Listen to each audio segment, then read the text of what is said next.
Hello, everybody. Welcome back to Glam and Grind with Rach and Julz. And today it's just me, Rach, but we have a super special guest with us, Angela Duncan.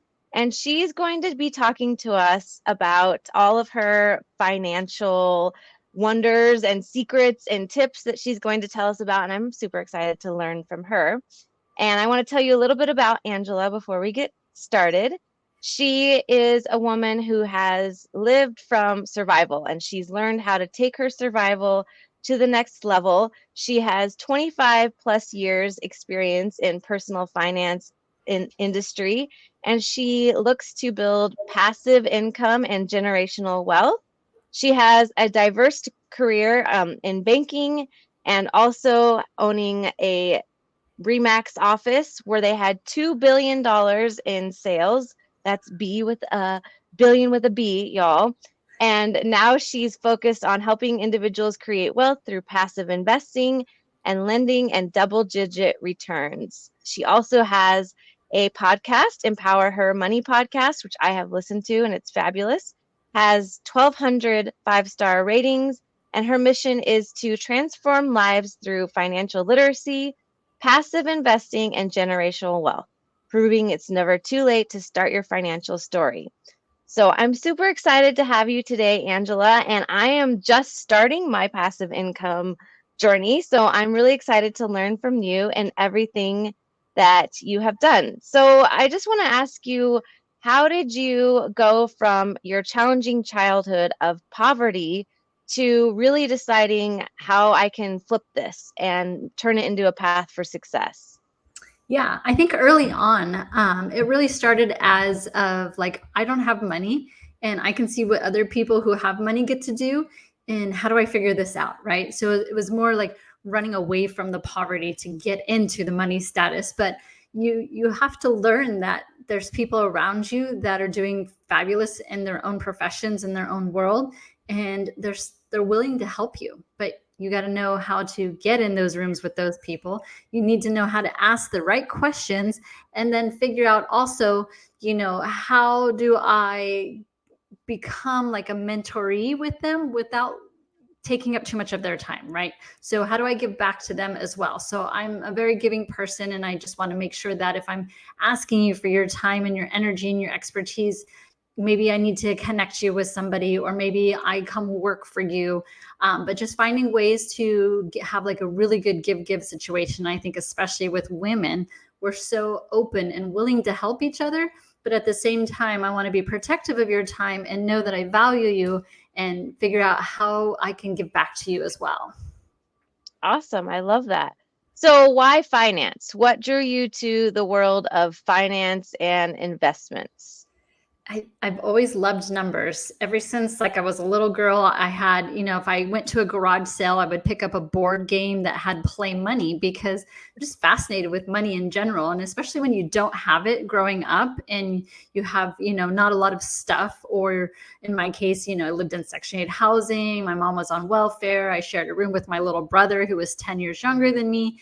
And I could see that people have money or doing other things. And so the numbers part of it just started to make sense for me. And I was like, all right, I need to study this early on. So that's what I went to college to do, is get my finance degree so I can learn more about money.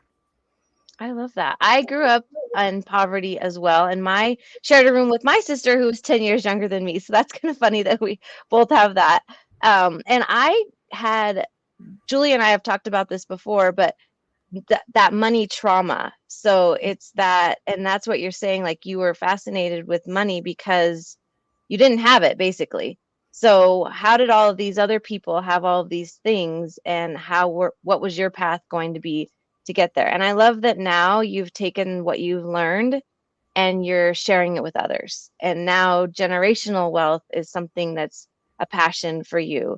I was talking to my husband about that because he didn't understand. He's like, when is enough enough? I'm like, it's never enough. It's not about me.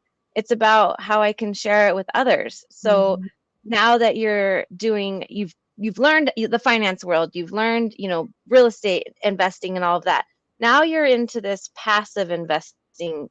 And how has that been a game changer as you're building generational wealth? passive Yeah. income side? I went, being in real estate investing in general, there's so many different avenues that we can pick, right?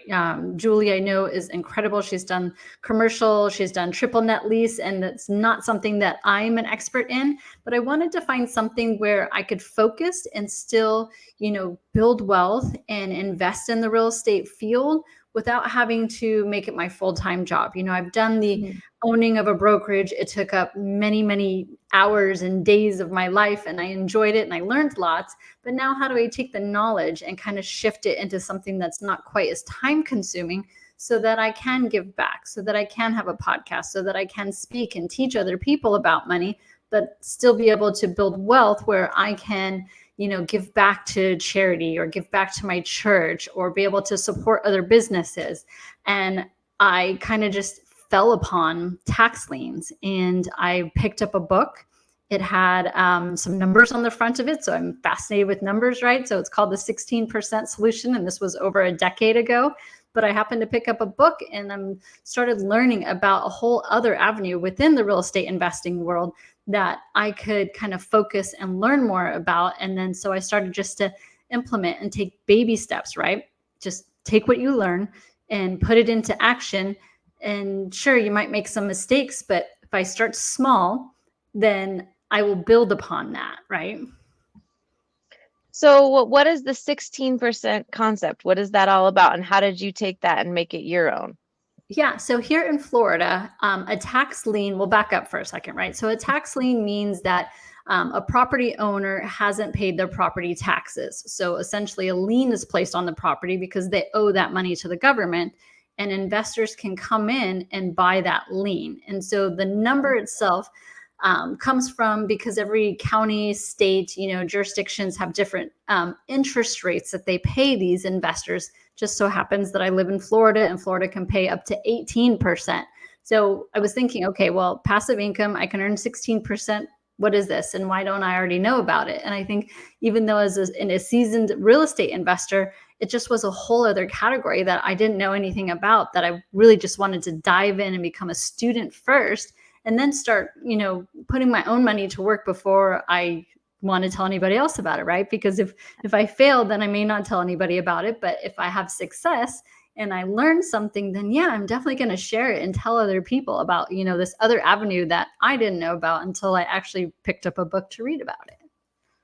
That's so fascinating. So what is can anybody do that? Like, do you have to be a qualified investor? What are the steps to, if you could say like 1, 2, 3, what are the steps to kind of doing this 16%, concept? Or do you have a new a new term for it that you've come up with?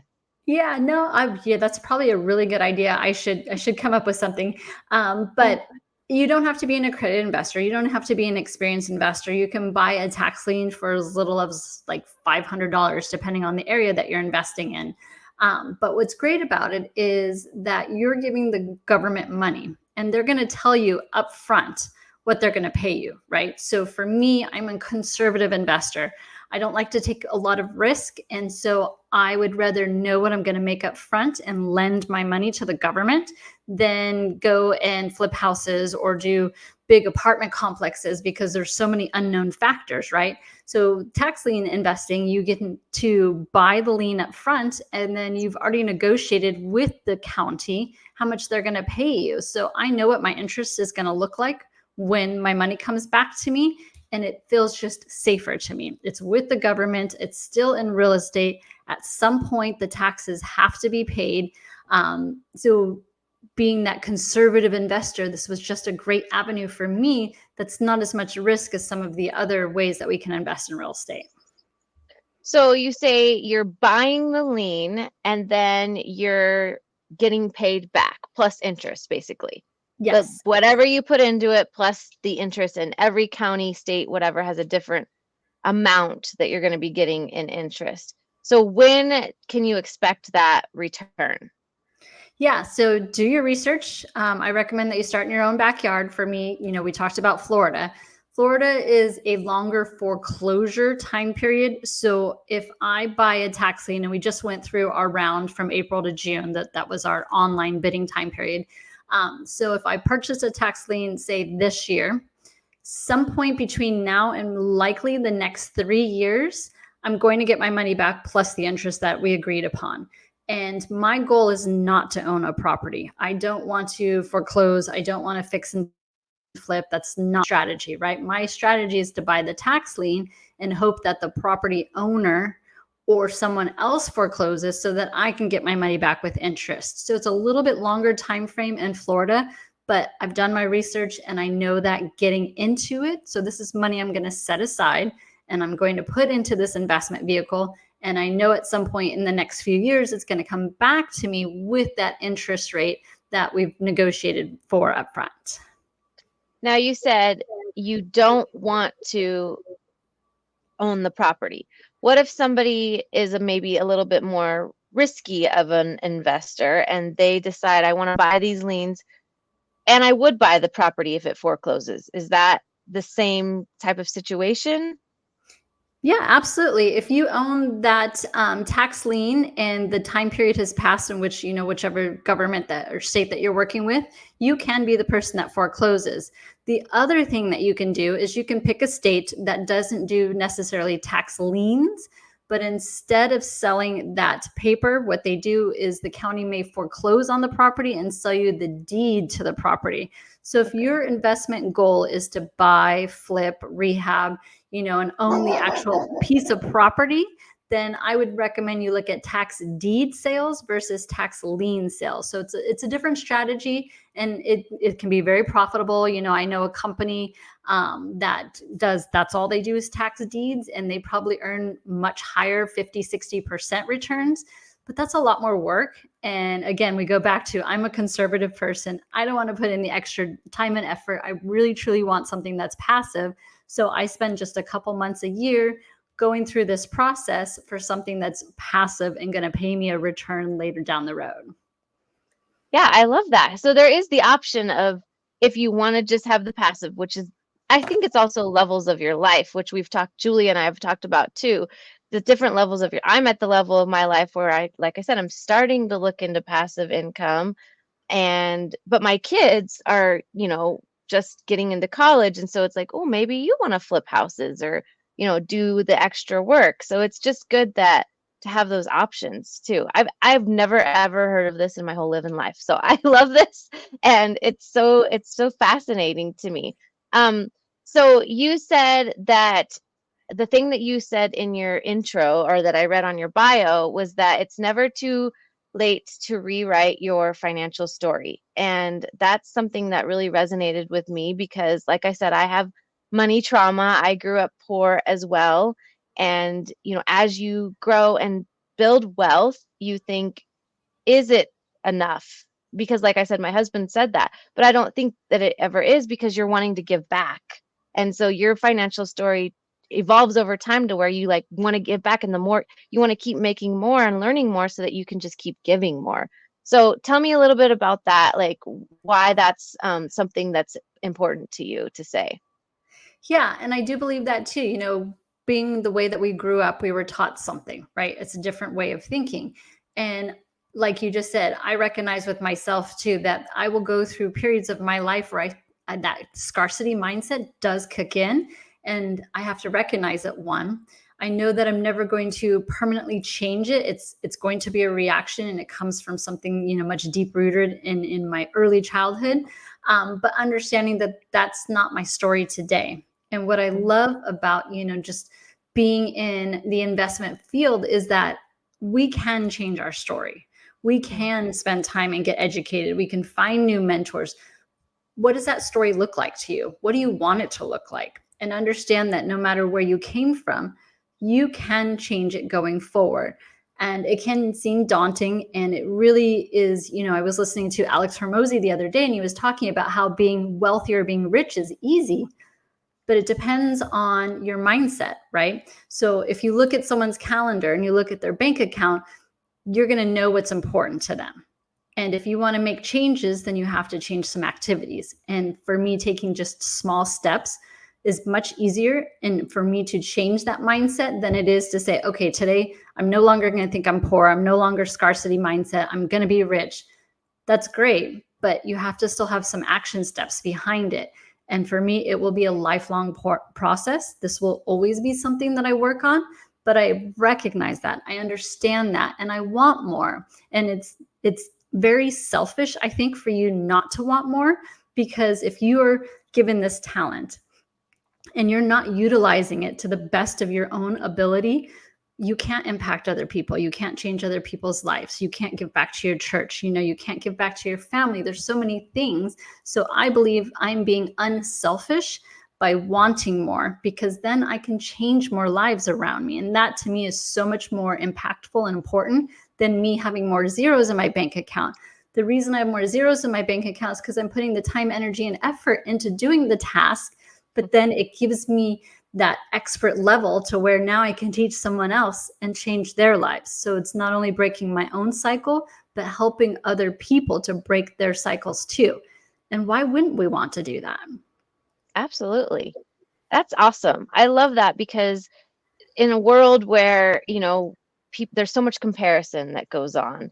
And it's so much like, why did they have this? Or they only have this because of this reason, or, different things like that.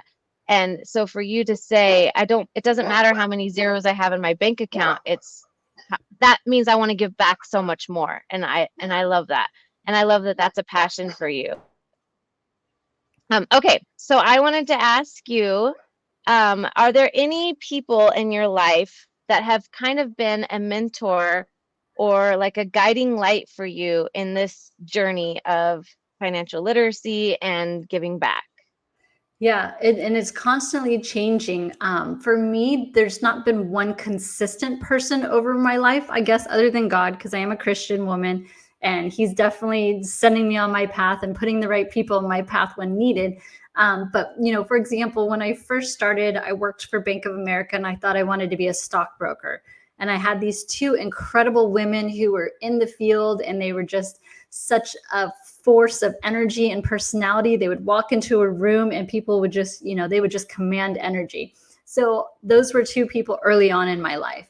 And then as I went through and I transitioned into real estate, just finding different people that were doing great things in that moment and figuring out how I can keep myself in the world. A great example is Julie Roy, for example. I met her at an event and I just asked questions like, what are you doing? How can I help you? Right? Because then when you're coming from contribution, they want to, say, hey, well, how can I help you? It's just our nature, right? We want to give back to people, but not necessarily one person. I think each time in my life when I was ready to shift or to get to another level, God has just brought someone into my life that was the right person in the right moment.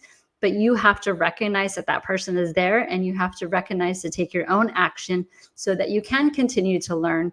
And then when someone else is brought into your path that you should be giving back to as well, understanding that's how we continue to grow and help each other. Awesome. I'm a Christian as well. And you said something earlier, and I meant to comment on it. If God hadn't given you these gifts, He wouldn't be continuing to bless you. Is blessing you because He wants you to share those gifts that He's given you. And I love that you said, whenever you level up, God brings the right person into your life. And it's so true, because as you level up, it can be lonely on top because you want to keep growing. And sometimes not necessarily everyone wants to grow with you or can grow with you. So it's great that you have been open to, God, please show me the people in my life that I need next. And that's exactly what's happened to me. But I didn't realize it until you said that. So that's really awesome that you pointed that out. Julie's also one of those people for me as well, obviously, and has been a huge guiding light in my journey through a childcare owner, and then now as an investor and wealth building, as a mother, as a wife, all of those things. And so and it's important that as we're growing our financial wealth and legacy wealth and all of those things that we're doing, but we're also managing our family and our own self as we do that. Otherwise, we're going to just get lost in the shuffle. Okay, as a former top 10 real estate owner, what lessons did you learn from that experience, and how have they influenced you in your current work in passive investing? Yeah. So I think one of the best roles I had as a co-owner of a Remax office was, being a real estate agent, their commission. So they're not always great at budgeting. And I loved teaching Dave Ramsey to a certain extent. It's great starting place for a lot of people, not obviously for long term. I do believe in debt. I do believe in real estate investing, and it's a little bit different than what he teaches. But I would take some of the basic concepts from the course and sit down with the real estate agents and help them. We would look at their bank account, for example. And it's not so much of going through and creating a budget, but getting in the skill set to pay attention to what you're spending money on so that you can recognize with yourself, what are your habits? What do I need to change? And are these meeting my financial goals? So one of my favorite things to do with real estate agents is to sit down and kind of look at their big picture, because they know that their income is going to ebb and flow. It might have a great month. They might have zero closings. So they have to make sure that their basic necessities are getting paid. But why not negotiate? Negotiate your cell phone bill, shop that insurance plan. It's the same service. Why are you paying extra for it? It's because you're not taking the time and focusing and developing that skill set that's required for your own bills. You're out there negotiating for your clients to buy a house, sell a house, but you're not negotiating for your own money at the end of the day. So one of the best things that I really enjoyed doing as an owner was to sit down with the agents and making sure that they're shifting their mindset so that when they're creating income for themselves, they're starting to make sure that they're paying attention, but now we've got money left over and they can become a real estate investor because they really have a solid understanding of their own financial house. And that's such a hard thing, I think, for commission people to do. But when someone will take the time and sit down with you to help you shift the way that you're looking at things, then you put that into practice and hopefully they're teaching other people to do the same, right? So I think that was probably one of my biggest lessons I learned, is what they needed, and not necessarily, I'm not the marketing expert, the sales expert, but now that you're making money, how can I help you teach you to keep more of what you're earning? Yeah. Feast or famine in the real estate field, for sure. And taking what little you're making and investing it and making your money grow. That's something that I did not learn, honestly, until I met Julie. I Mm. didn't know, like, oh, you mean I can like put this money in these other accounts and it can make money for me? Like, what? Why didn't I know this 20 years ago? So that's really great that you're wanting to do that. I did a financial literacy class for my teachers, same thing, because it was basically they were living paycheck to paycheck. And I was like, I know we don't make a ton of money as teachers, but we can also be really smart with the money that we're making. And you don't need, DoorDash 15 times a week and, whatever, all these different things. Like, let's look at your bank account. Let's look at all these subscriptions that you didn't even know that you had, Mhm. that you're wasting money on. And then at the end of the day, now what can we take it and help you either buy a house or, all of those different things. What are your goals? So big picture thinking. Awesome. Okay, so I'm really loving the Empower Her Money podcast, and I've already listened to part of it, and I can't wait to listen to more. What inspired you to start that podcast, and what are some of your favorite topics that you've done? Yeah. So I sold my insurance company February of 2023. And I thought, I'm done. I'm never owning a business. I was burnt. It was not running it the right way. We learn as leaders of companies, sometimes we're not always the right person in the right position. But when I sold that, I got a little bored. And I thought, okay, well, what do I do with all of this years of experience of real estate and teaching money and insurance? And my daughter had mentioned to me that I should start a podcast. And I was like, I wonder how hard that would be. And she helped me get it all set up. She helped get social media set up. And my first podcast I recorded, I was scared to death. I had an awful camera. I mean, when I listened to it now, I was like, wow, the audio was awful. Can't believe anybody wants to listen to me. But then I thought, I don't like the spotlight on me. I want to tell stories. I want to teach. Like, I am a teacher at heart, even though I've never had that actual profession, right? But telling stories is just fascinating to me because I love to ask questions. I love to learn. And what I find in doing the podcast now is that people learn by hearing other stories, right? They want to know who you are, where you came from, and if they relate to something in your life, then they start listening. So that to me was just a Yeah. huge eye opener, because how do I reach more people, teach more people, is by telling stories and letting other people share what they've learned in life. So that's been fascinating for me. And I just celebrated my 1 year anniversary with the podcast, over Woo! 250 episodes, because we're Monday through Friday. And I Wow. went back to do like an update episode of the biggest things that I've learned. And I couldn't even get through 10 minutes without just being in awe. Just like, wow, Mhm. these women are incredible. They have shared their stories, they've given me their time. So, some of my biggest things, and I recently started reposting this, was that leaks sink ships. And so Mm. when we talk about our money and where our money is going, people don't want to focus on the little things, but really the little things are what make the biggest impact, right? Or they say like a tiny hinge can move massive doors. And so the force behind the little things are so important. I think that was one of the big aha moments that I took away recently from that. And then how many different fields there are when it comes to real estate investing.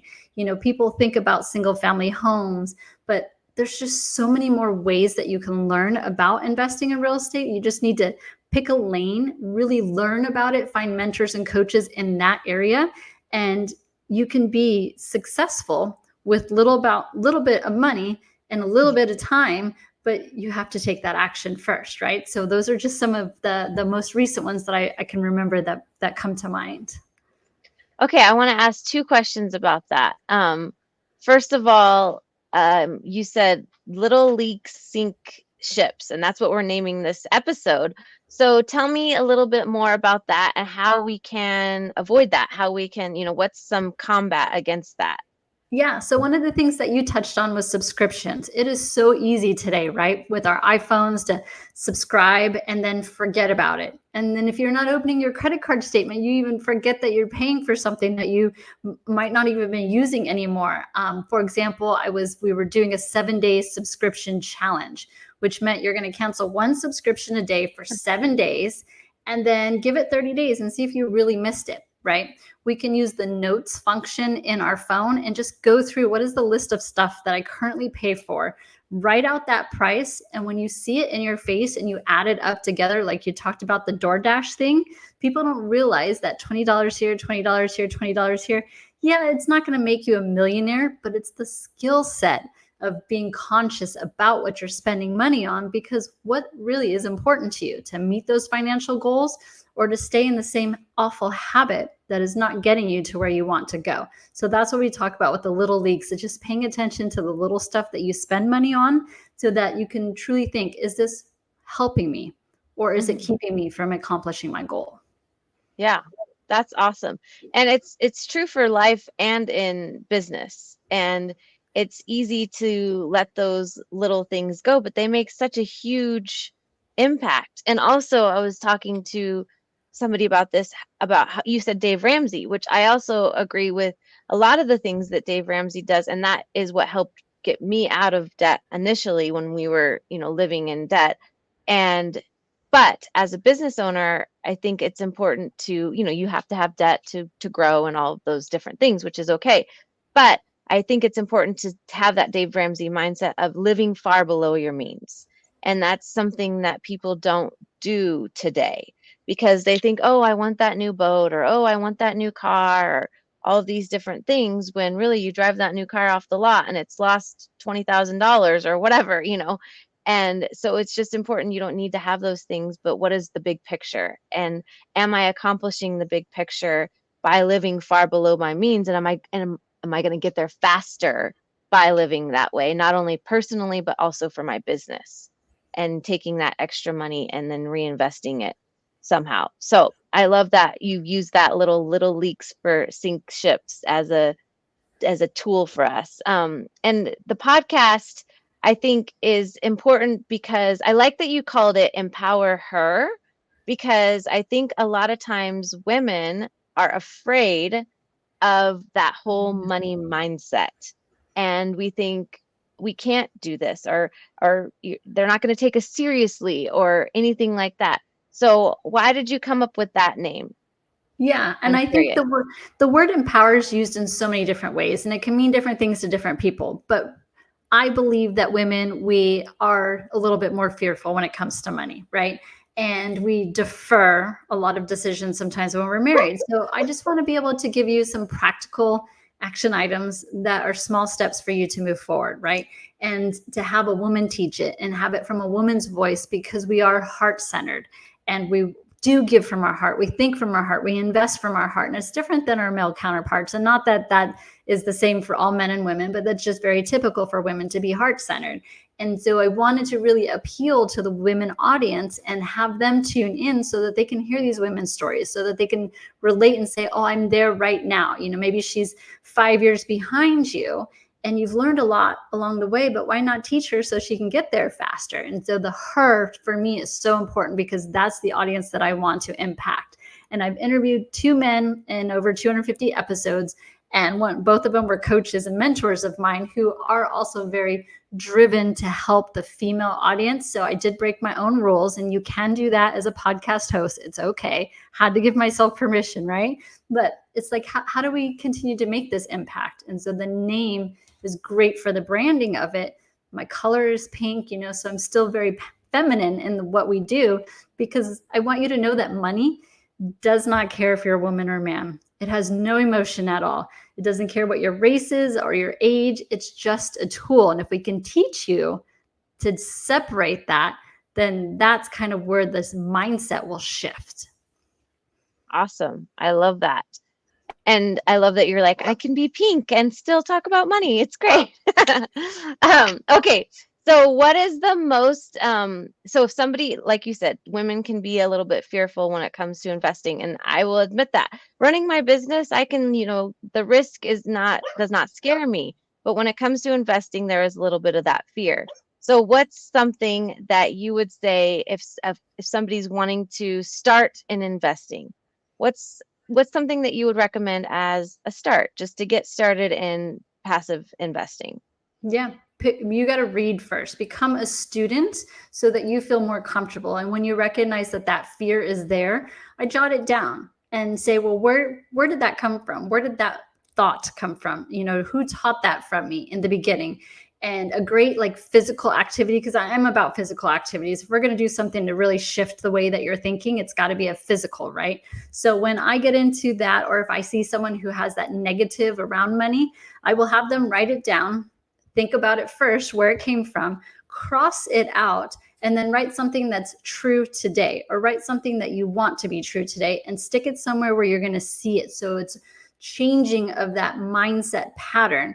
You recognize that this used to be your thought, it used to be your story, but it's not my story today, and it's not my story where I want to go. So when you're crossing it out and really doing that physical activity, you're telling yourself that this is no more. Here's my new thought process. This is where I'm going to go, and keeping it very visual so that if it does happen, you just continue to work that muscle so that you can change what you're thinking. Okay. Yeah. So like your limiting beliefs almost around money. Yes. Okay. Yeah. Okay. Awesome. And what's a way you talk about the double digit returns on your podcast also. So that's just is something that sounds very interesting and appealing. Tell me a little bit more about that and what some of those strategies are. Yeah. So when I worked, when I wanted to be a stockbroker, it's very typical for a stockbroker, financial advisor. I'm not licensed as a financial advisor. I'm not telling you what stocks to put money in, but they teach you that 8 to 10% is normal, right? In their world, it's normal, and that's fine. If that's where you want to invest, that's, where you're comfortable with, go for it. Find your expert and have them teach you. In the tax lien world, especially here in Florida and states like Iowa and Illinois, you can earn more than that passively by buying a piece of paper that someone didn't pay their property taxes. So in Florida, they pay up to 18%. Now, right now, we've been seeing more around the 10, 12, 14% mark, but that's double digits. And I worked a lot less for it. It's still in real estate, and I'm still growing my generational wealth. I'm just picking a different vehicle to do it. So pick your vehicle and become a student and find mentors first. then you start taking your baby steps in that direction. So what are some, you said be a student. What are some ways that you would recommend to start that process of learning? Some Yeah. tools or, that we could, resources. Yeah, so I talked about the 16% solution book. I believe it's been updated since I originally read that. There's another couple books on Amazon about tax lien investing.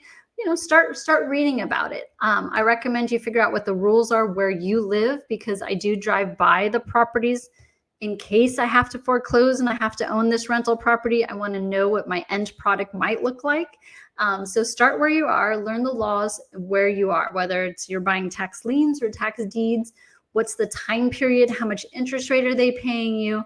And then find someone else who's already doing it. I don't necessarily have a course. I don't teach classes on tax lien because even though I've been doing it for many years, I don't consider myself yet the expert in order to teach it, because I feel like I need more time on task. That's just the person that I am. So find someone who's got many hours time on task, that's been doing it for a while. You can watch them on YouTube. You can listen to podcasts. I mean, there's so many free avenues today that you can learn. Whereas I used to go to, the library with my library card and go check out a book. Didn't have all these other avenues, but just keep learning and asking questions. If someone sends me a message on Instagram, I respond personally still. So that's what I mean when I say become a student first and then start working with some money that you can set aside for, might be a couple years, but set it aside and just watch what it does. Then you can rinse and repeat. So you mentioned earlier on that you were in the insurance world and you sold your business and you were burnt out. So, and then you said you got bored, and so you decided to start learning about tax liens. So balancing a career and a personal life, and you obviously have all of this energy and you want to keep building legacy wealth and all of those things. How are you balancing? Me and Julie have talked about this a lot. She calls it harmony. I call it boundaries.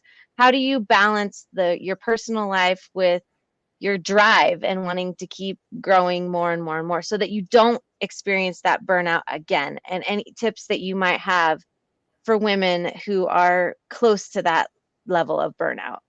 Yeah, I think I'm in a different stage in life. I'm an empty nester. I am divorced, so I don't have a husband at home that needs time. But for me, I call it controlling my calendar.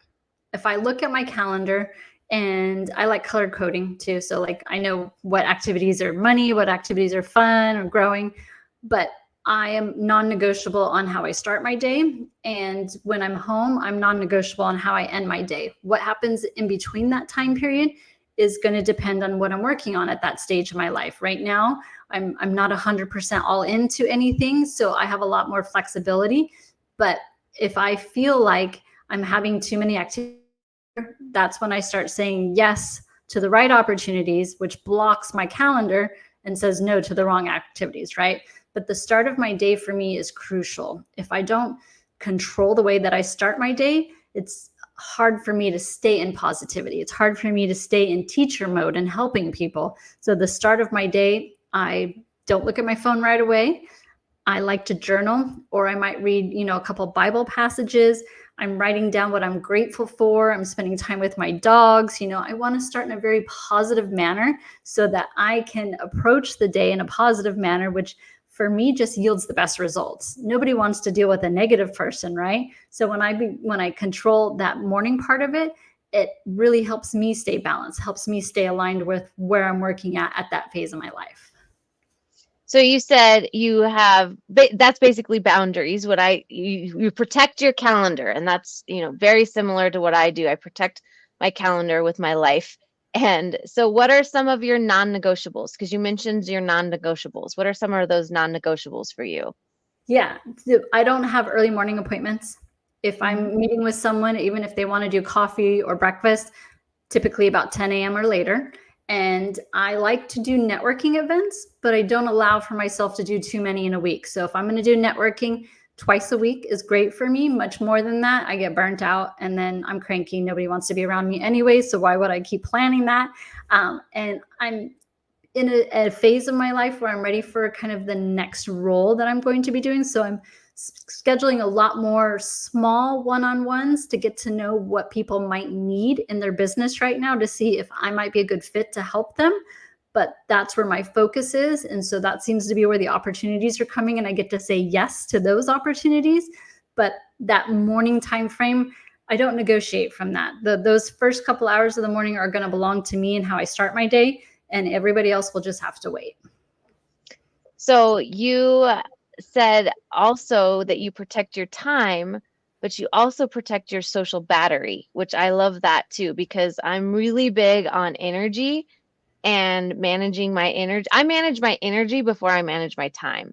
So I know that if I'm, more active, my brain's more active at these times of the day, I will, block off that time of the day for focus time, or times of the day where my brain's not so active. I'll protect that time too, because it's based on my energy, or if I'm coming off of a traveling situation, or if I'm speaking a lot, like you said, in a week, or doing a lot of networking, then I won't plan certain things. So I love that you are planning not only your energy, but also your time, which is super important and protects that burnout piece.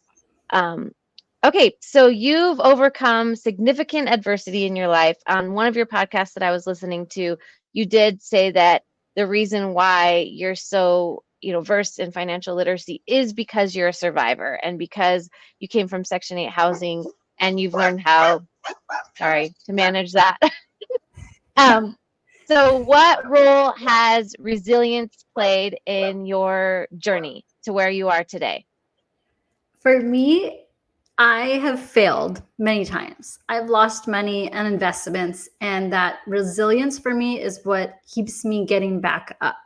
And I think it can be very easy for people who either invested time and energy into a project that didn't work out. Maybe they put money into something, it didn't work out. You can't necessarily worry about what other people think, right? Yes, we all make mistakes. And, I am created as an imperfect person, and I understand that. And so when I do have phases of my life, which can be short, could be longer, where I feel like I didn't accomplish what I wanted to in that moment, I give myself grace. I think about, like, what could I have done differently? What do I learn from this? How do I teach other people not to go through what I did? And then I get back up and I go and I move forward, right? And life's journey is not always about moving forward. Sometimes you take steps back. Sometimes you have to be still. And I think there's been several periods of my life where I feel like God has stepped in and said, in this moment, I just need you to be quiet and patient and learn from what it is that you're going through or what you just went through. And then you'll be ready for that next step. But I never stop moving forward. I never stay in that state too long, because it can get very dark. And again, I go back to, like, I don't want to live in darkness. I don't want to give other people that negativity. So I have to bring myself out of it so that I can keep moving forward on my purpose and continue to impact other people. But if I don't get going and keep moving forward, then I don't get that opportunity. Oh, yeah, that's powerful.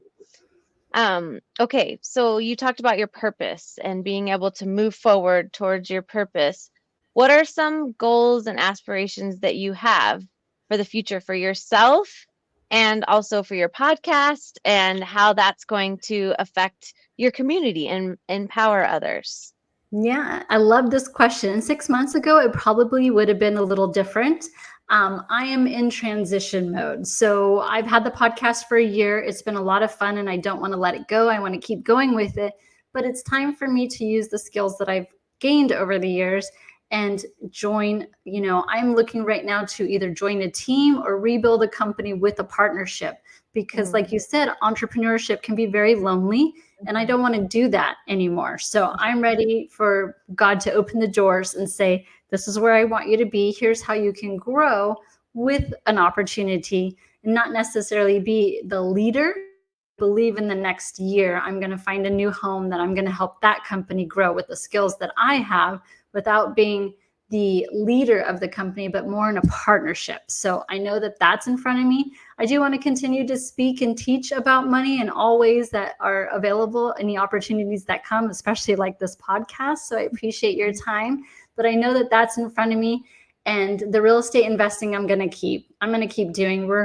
I think we're in a market right now that not everybody knows how difficult it is, but we will come out on the other side, and there's always opportunities. So I'm going to keep learning to figure out where those opportunities are so that I can share it with other people, bring them aboard, and let's just continue to create that wealth for their families as well. I love that you said you don't have a team, you don't have a team currently, but you're looking to have a team or be part of a team in the future. And that's something that's interesting process when we go through life and we work for a company or we build a company and we sell it, and then we're building passive income. And this is something that Julie and I have also talked about because she also doesn't have a team currently and misses that. And that's one thing that I've learned is in my next life, whatever that may be, is I know I need to have a team because that's just who I am. And I love leading teams. So that's great advice for all of us who are in that next phase or looking for that next phase and what that is. And I love that you are projecting that for what comes next for you. So, is there anything else that you want to tell us about, or where we can find you, or how we can work with you, or any of those different things, or anything else you want to add? Yeah, I mean, I did write a book last year, was on my bucket list. I wanted to become a best-selling author, so hired a coach mentor, went through that. But if anyone's listening and has money questions, I'm on Instagram, Empower Her Money. Send me a message and I will answer it. Oftentimes I'll do videos and send videos back, so it's a lot of fun because I enjoy teaching. And no question is too small because everyone is at some point in their journey. And if I can help them to the next level, how amazing that is. I love that. So, you wrote your book. So, tell us a little bit about your book. My book is called Empower Your Money because it's not about me, it's about you. So empower your money. And I wanted to give you 101 tips, something that you can read today, implement tomorrow. I didn't want it to be a complicated money book because a lot of times people don't know where to start. That's what I hear the most is I don't even know where to begin my journey. So I wanted to write a book for that person so that they can have some action items that they can put into place today. And thankfully, Amazon sells it all over the world. So it's, a great experience. But just hearing some of the stories from other people too, like, oh, I read this and we did that and they took action. And that to me is just so amazing. I love that. I can't wait to read it. Because, like I said, I'm in this like weird phase right now where I'm learning more and I'm a sponge and I want to learn as much as I can about anything financial, like building that legacy wealth or passive income or not, lowering my tax liabilities, like all of those things. I want to learn all the things. So thank you for educating us. Thank you for putting yourself out there and teaching all of us what you've learned. And I'm sure as you learn more, you're going to continue to teach. And it's been really great talking to you and getting to meet you. And do you have anything else you want to add before we're ending today? No, I just want to say thank you so much for having me on. I truly enjoyed it. Well, thank you. And we will put all of your links in the description so people can go find you and follow you and be friends with you on Instagram and social media and all the things. So thank you, Angela, for meeting with me today. Thank you.